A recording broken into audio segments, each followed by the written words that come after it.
क्या जिस तीसरे विश्व युद्ध से बचने की पूरी दुनिया ने कोशिश की, अब वो रूस यूक्रेन जंग से शुरू हो चुका है? ये सवाल इसलिए क्योंकि जो ट्रंप रूस यूक्रेन जंग को चुटकियों में खत्म करने का दावा कर रहे थे, वो ट्रंप ही अब रूस और पुतिन को धमकाते हुए कह रहे हैं कि अमेरिका और नेटो देश मिलकर कुछ बड़ा करने वाले हैं। और पुतिन के पास 48 घंटे हैं कि वो लंबी और खूनी जंग करना चाहते हैं या फिर यूक्रेन के साथ युद्ध विराम।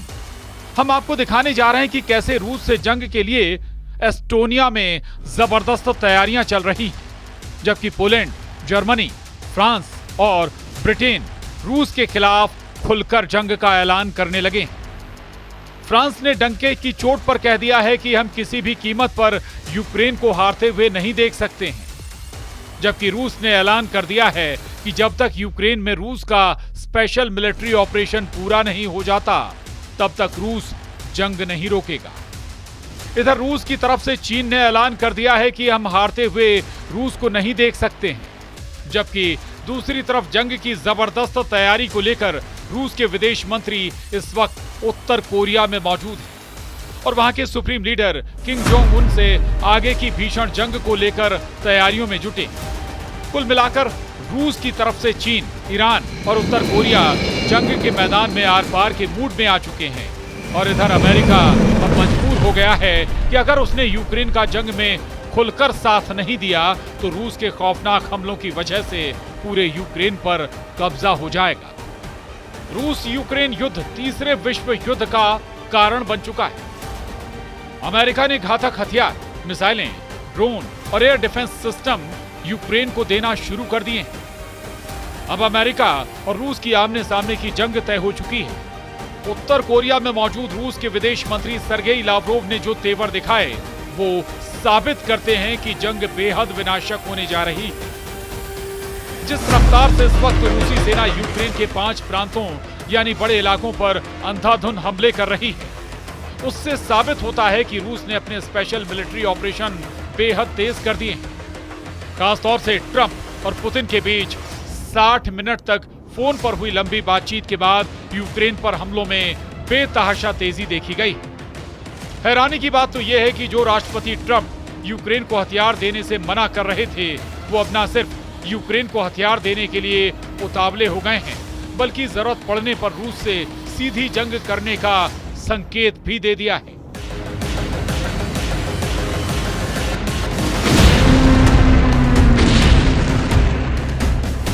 सबसे पहले आप ये जान लीजिए, आखिर इस वक्त रूस के हमलों में ऐसा क्या है कि अब अमेरिका और फ्रांस जैसे देश रूस से सीधी जंग करने का ऐलान करने लगे। इन्हीं धमकियों को देखने के बाद अब रूस की तरफ से यूक्रेन पर 10 गुना हमले बढ़ चुके हैं। पिछले 36 घंटों से रूसी हमलों ने यूक्रेन की राजधानी कीव में कोहराम मचा दिया है। यूक्रेनी राष्ट्रपति वोलोदिमीर जेलेंस्की ने रूस पर 18 मिसाइलें और लगभग 400 हमलावर ड्रोन दागने का आरोप लगाया। यह हमला ज्यादातर कीव और आसपास के इलाकों को निशाना बनाकर किया गया और लगभग 10 घंटे तक चले। पिछले 18 घंटे में ही कीव में रूसी हमले में 2 से ज्यादा लोगों की मौत हो चुकी है और 16 से ज्यादा घायल।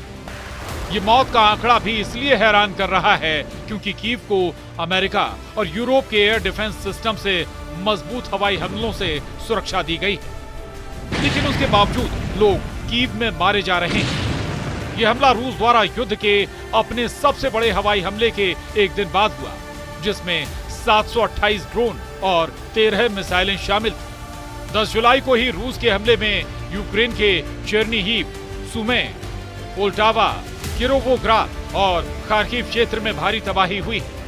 वहीं रूसी रक्षा मंत्रालय का दावा है कि उसकी सेना ने काला सागर, बेलगोरोड, कुर्स्क, क्रीमिया और पेंजा के ऊपर 17 यूक्रेनी ड्रोनों को रोका था।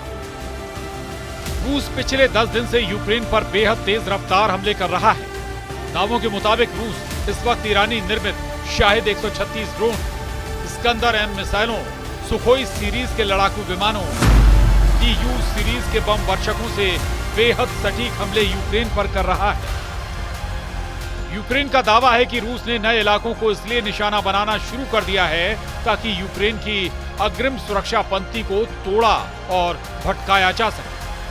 कुछ खबरों में दावा किया गया है कि पुतिन के आदेश पर रूसी सेना की छोटी छोटी टीमों को यूक्रेन पर हमला करने के लिए भेजा गया। 4 और 2 पहियों वाली बाइकों से रूसी सेना यूक्रेन के नए इलाकों में तेजी से हमले कर रही है, जिसकी वजह से यूक्रेन के सामने समस्या ये हो गई है कि रूसी सैनिकों की छोटी हमलावर टीमों को मारने में बहुत ज्यादा हथियार और सैनिकों की जरूरत पड़ रही है।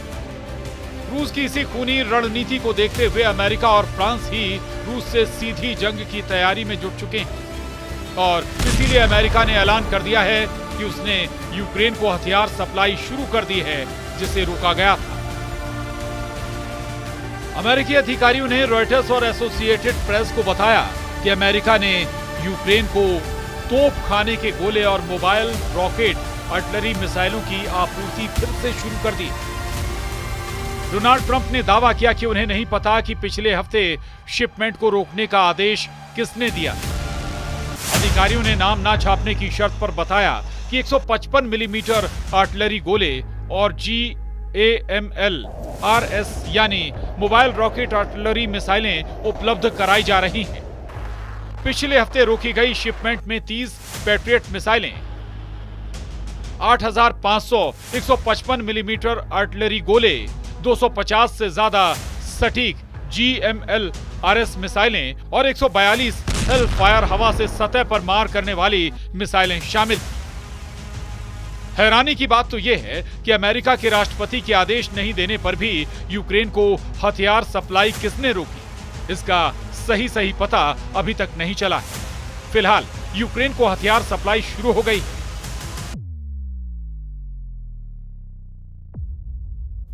राष्ट्रपति पुतिन जैसे सख्त जुनूनी नेता ने यूक्रेन में अब तक 4 प्रांतों पर अपना कंट्रोल कर लिया है।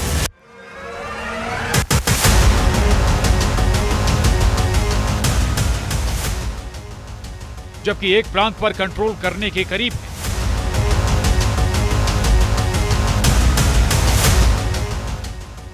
ताजा आंकड़ों के मुताबिक रूस सेना 27% इलाका यूक्रेन का जीत चुकी है, जिसमें यूक्रेन का वो इलाका भी जिसे यूक्रेन का सफेद सोना कहा जाता है। ताजा जानकारी के मुताबिक इस वक्त रूस की स्कंदर-M मिसाइलों ने यूक्रेन के चीथड़े उड़ाकर रख दिए हैं, जबकि राष्ट्रपति जेलेंस्की रूस से आखिरी जंग करने के लिए नेटो देशों से आखिरी जोर लगाने की गुहार लगा चुके हैं। हेग में नेटो समिट के दौरान जेलेंस्की और ट्रंप के बीच 50 मिनट की मीटिंग हुई थी, जबकि नेटो के 32 देशों ने मीटिंग में रूस से अगले 10 साल तक जंग का प्लान बनाया। इस नेटो तैयारी की ही वजह से रूस को परमाणु युद्ध के लिए मजबूर करना शुरू कर दिया है।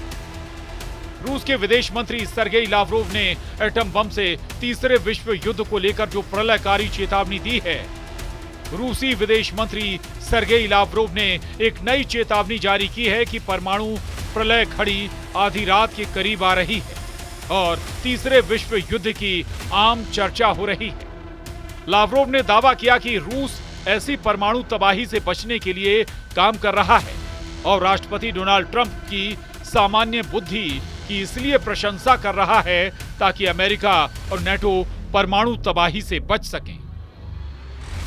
रूस की सरकारी ताश समाचार एजेंसी के अनुसार तुर्कमेनिस्तान के विदेश मंत्रालय में एक भाषण में लावरोव ने कहा, वैश्विक सुरक्षा शायद आज सबसे महत्वपूर्ण मुद्दा है, खासकर जब कुख्यात परमाणु प्रलय घड़ी आधी रात की ओर बढ़ रही है। ऐसी स्थिति को रोकना आवश्यक है और हम तबाही को रोकने के प्रयासों में सक्रिय रूप से लगे हुए हैं। यानी विदेश मंत्री सर्गेई लावरोव ने रूस के दुश्मनों को स्पष्ट संदेश दे दिया है कि अगर रूस को घेरने और दबाने की कोशिश करोगे तो आधी रात में टिक टिक करने वाली परमाणु घड़ी दुनिया में विनाश ला सकती है। हम पिछले लगभग 4 सालों से देख रहे हैं कि रूस अपने दम पर यूक्रेन समेत नेटो के 32 देशों से जंग कर रहा है, लेकिन हैरानी की बात तो यह है कि अमेरिका यूक्रेन को जंग नहीं जिता पा रहा। सबसे बड़ी बात तो यह है कि फ्रांस, जर्मनी, ब्रिटेन और अमेरिका की तरफ से यूक्रेन को मिले अरबों डॉलर के हथियार रूस के हमलों के सामने नाकाम हो गए। ऐसे हालात में जर्मनी और ब्रिटेन दो ऐसे देश हैं जो रूस को हर हाल में जंग हराने पर आमादा है। द हेग में हुई नेटो समिट में भी ऐलान किया गया कि रूस को हराने के लिए नेटो के सभी 32 देश मिलकर 5% ज्यादा पैसा रक्षा बजट पर खर्च करेंगे और अगले 10 सालों में रूस को तबाह कर देंगे। द हेग में हुई नेटो समिट में जैसे ही ये फैसला हुआ, उसके 24 घंटे के बाद जर्मनी में नेटो के लड़ाकू विमानों पर ऐसा हमला हुआ जिसके बारे में दावा किया गया कि इस हमले के बाद तीसरा विश्व युद्ध भड़क सकता है। 41 महीने से रूस यूक्रेन जंग चल रही है। इस बीच रूस का क्रूर मिसाइल मिशन यूक्रेन की सुरक्षा को भारी पड़ रहा है। Advance Iskander M missile America निर्मित पैट्रियट प्रणाली को बुरी तरह से तबाह कर रही है, जबकि रूस tornado S rocket launcher smart हथियारों से यूक्रेनी ठिकानों पर हमला कर रहे हैं। यूक्रेनी वायु रक्षा ध्वस्त हो रही है और युद्ध का मैदान तेजी से बदल रहा है। जेलेंस्की ने अमेरिका से अधिक पैट्रियट मिसाइलें मांगी हैं ताकि रूस का मुकाबला किया जा सके। अब ऐसे हालात में यूक्रेन के दक्षिणी क्षेत्र खेरसोन में रूसी हवाई हमलों ने कोहराम मचा दिया है। खेरसोन के गवर्नर अलेक्सांद्र प्रोकुडिन ने बताया कि रूसी सैनिकों ने पूर्वी यूक्रेन के डोनेस्क क्षेत्र में शिवचेंको गांव पर नियंत्रण कर लिया है, जो लिथियम भंडार के करीब है। रूसी रक्षा मंत्रालय के मुताबिक रूसी सैनिकों ने डोनेस्क में नोवोसिर्किव्का की बस्ती पर भी कंट्रोल कर लिया है। हालांकि यूक्रेन के टॉप जनरल अलेक्सांद्र सिरस्की का दावा है कि यूक्रेन की सेना ने इस हफ्ते यूक्रेन के उत्तरी क्षेत्र सूमे इलाकों से रूसी सेना की बढ़त को रोक दिया है, लेकिन उसके बावजूद रूसी सेना तेजी से निप्रोपेट्रोस इलाके की तरफ बढ़ रही है। ऐसे हालात में अगर रूस यूक्रेन के साथ जर्मनी, अमेरिका, फ्रांस और ब्रिटेन से भी जंग शुरू कर रहा है तो ये तीसरे विश्व युद्ध का साफ संकेत है।